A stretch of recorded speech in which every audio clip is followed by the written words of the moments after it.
Hi guys, it's me, Rob Barron, and I'm going to be taking you through the next 5 days of Take 5, and we're in the week that is sort of leading up to the last week of Christmas, if you like. So we're on the 18th, and we're going to be looking at a story that you're all going to know. You know it really well. But I still want to see if we can find something in there that is sort of, for us to really sort of take hold of, okay? Now, we're looking in Luke this morning and tomorrow morning.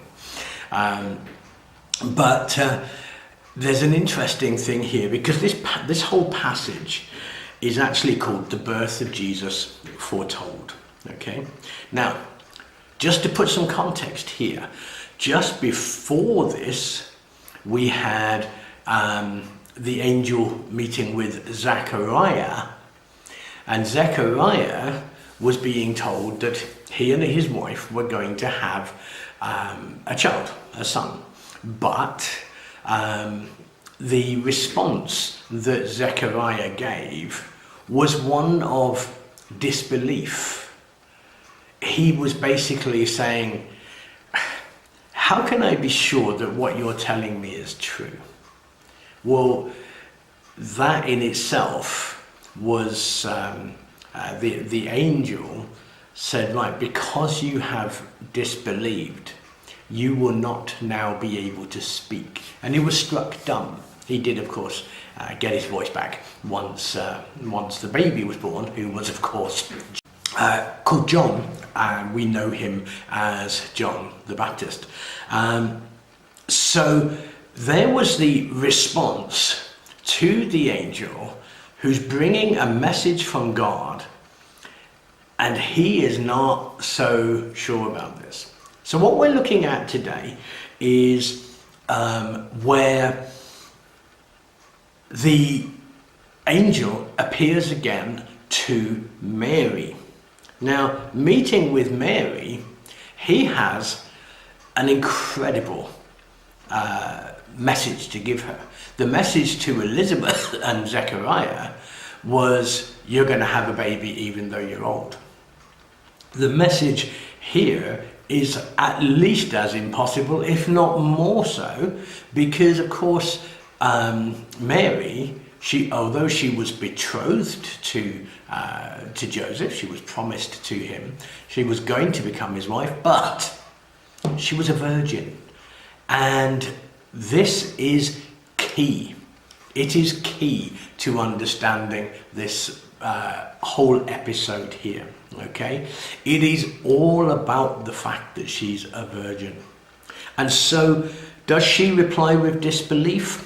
Well, not really. You see, first of all, it started with the angel saying to her, "Great greetings, you who are highly favored, the Lord is with you." And the response from that is that Mary was greatly troubled. And you'd sort of think, well, actually, that was a really positive thing to hear, and yet she was troubled. But we're talking about a teenage girl here, and she's suddenly seeing an angel and being told that even though she is never engaged in anything carnal, she is going to have a baby. That's pretty sort of scary. But is it disbelief? No. You see, the angel goes on to say, don't be afraid, Mary. You have found favor with God. You will conceive and give birth to a son. Although her response is, how will this be because I'm a virgin? That's a perfectly acceptable question. It's not disbelief here. And so the angel replies to her and tells her how it's going to happen. The Holy Spirit will come on you, and the power of the Most High will overshadow you. And the Holy One to be born will be called the Son of God. At this point, Mary has received an answer to her question.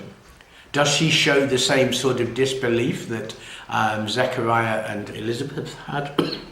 No. She replies, I am the Lord's servant. May your word to me be fulfilled. Putting it nice and simply, she simply says, yes. Whatever God is saying to me, go ahead, do it. I am the Lord's servant. There's a very positive response here from Mary. And we're going to continue with looking at this whole part when she actually goes to visit Elizabeth herself once she is pregnant. Okay, but we'll look at that tomorrow. Okay, see you tomorrow.